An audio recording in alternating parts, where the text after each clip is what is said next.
Hey, what's up, guys? You're listening to the It Takes a Village podcast. I'm Ashley, your host.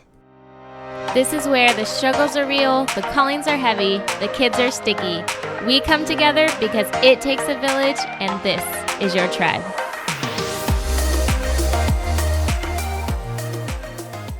Hey guys, this is part 2 to my episode with Pattie Fitzgerald from Safely Ever After. We're talking about saving or keeping our kids safe from predators.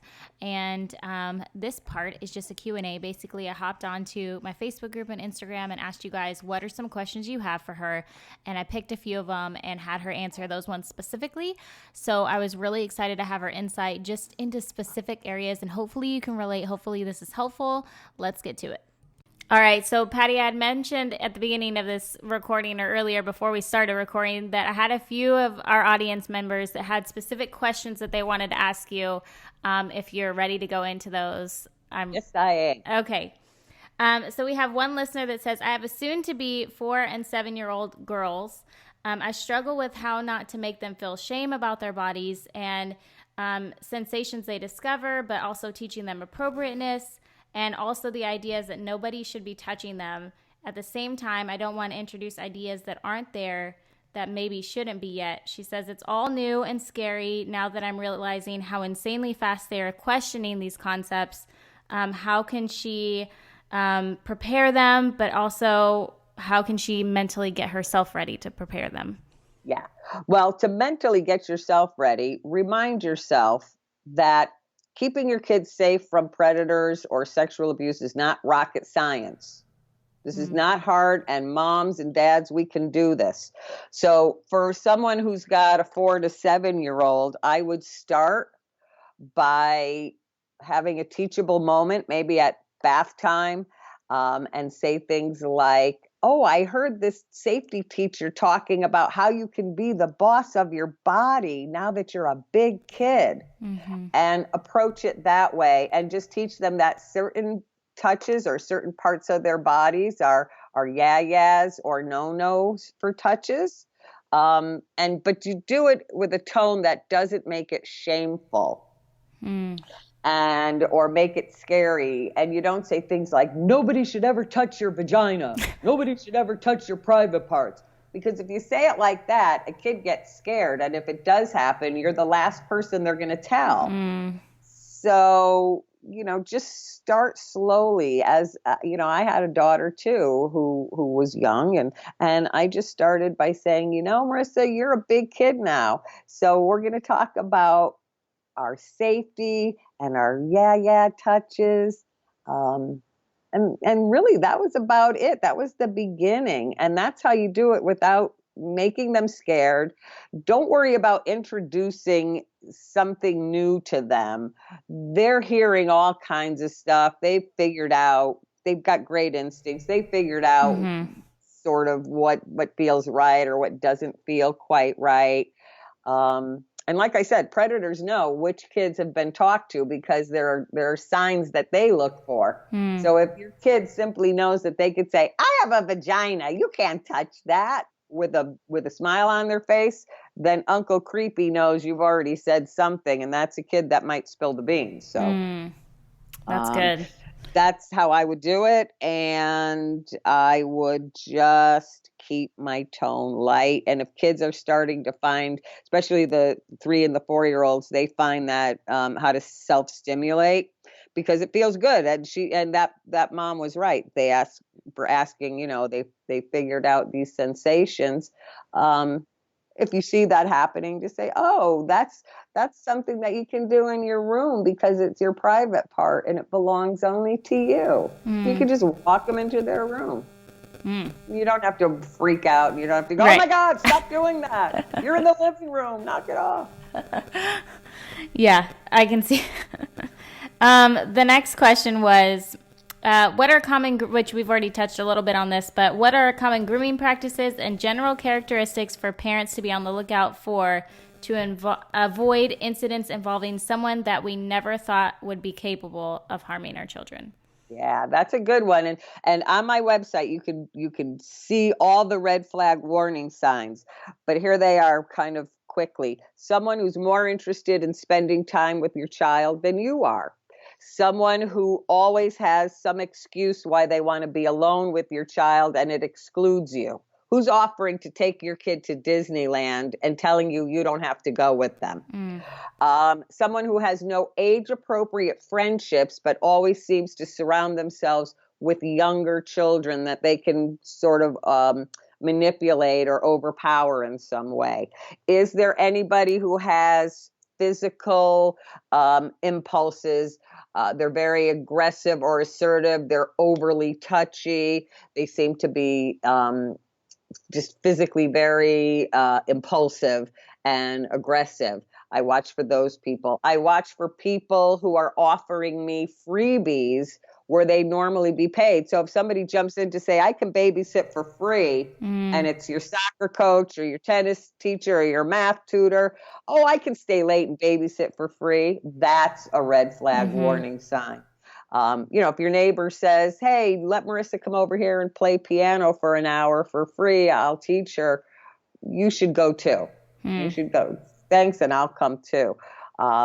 Other things would be somebody who spends extravagant amounts of money or gifts with your child. It's one thing for grandma to give your child a $200 pair of extravagant sneakers and something like that. But when somebody who typically wouldn't do that starts lavishing your kid with gifts because they're special and wonderful, that's a grooming trick. Somebody who decides that you're too overprotective and they make you feel guilty for boundaries. So I watch people in my family, especially extended family members, who are like, oh, I can't believe you're not going to make her sit on my lap. Oh, she doesn't. Look, it's so fun to tickle her. Why do you have to intervene or make me feel guilty about saying, hey, Uncle Joe, she doesn't want to be tickled. I go, okay, note to self, eye on Uncle Joe. Right. Next and we're walking away now. Yeah. That's right. Yeah. And we're walking away. So those are the red flag warning signs. Yeah. And I look for people who have been inappropriate with me in some way, or just give me a weird feeling. There are parents or adults I've met, and they've made a weird comment to me about something, and I'm like, well, we're not doing a drop-off play date at your house. Right. That kind of thing. I also look at, a lot of times I look at the people that my friends or family choose for boyfriends or girlfriends. Who do they surround themselves with? A red flag warning sign for me is not that my sister is inappropriate, but she hangs around with a real fast, loose, goofy crowd. They party too much, and they're always hanging out at her house, and there's just, it's grown up stuff. And so, my kid didn't have babysitting or didn't go there to be babysat when she was little, because her aunt just, she's a great person, but she doesn't have the right environment. Yeah. I think we've had to navigate those muddy waters too, of having a relative who is single and dating, and so there's a boyfriend living there, or there's not, and then he's living there and then he's not, and then we're like, we can't send our kids over here not knowing what is going to be over there. Like, yeah, exactly. Yeah. And so if that person is always saying, oh, I can babysit though, that's my sweet niece, just go, oh, I've got it covered. Thanks. That's all. You don't even have to say, I hate that you have a new boyfriend every week, or you haven't figured out how to get through your own personal life. Yeah. Just say, oh, I got it covered. And most of the time you've got to pick the safest person to babysit. And a lot of times it's not a relative. It might be your best friend, because she has a 5-year-old and you've known them forever. I would rather have my kid at some of those households than hanging out with some of my relatives. I'll tell you that.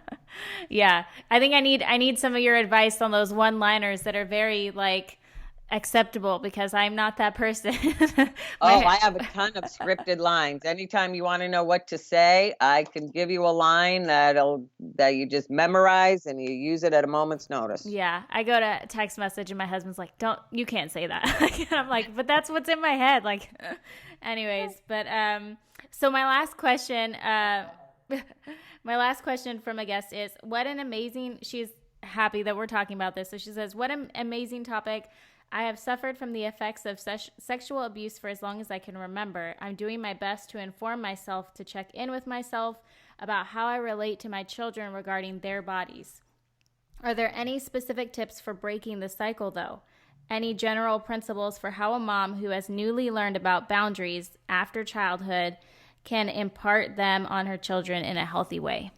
Yeah. First of all, I want to say to that person who was brave enough to even share her experiences, thank you, because her sharing that is going to help a lot of people. Mm-hmm. And if no one's ever said this to her, it wasn't your fault. It is never the child's fault. And Yeah. that's something I just have to say that. Yes. I think that if someone has experienced sexual abuse, they're on high alert. Yeah. And sometimes that's a good thing because you're more in tune to how those tricky people operate to begin with, because you've experienced the tricks yourself as a child. You've seen what your parents did or didn't do to protect you. You've seen some of the mistakes that they have made. And so you're more aware and you can make better judgment calls and decisions about who your child gets to be with or doesn't get to be with. You take a look at, some of those coaches and teachers, and you put out some red flags of your own by showing up early, by letting them know you're talking to your kids all the time.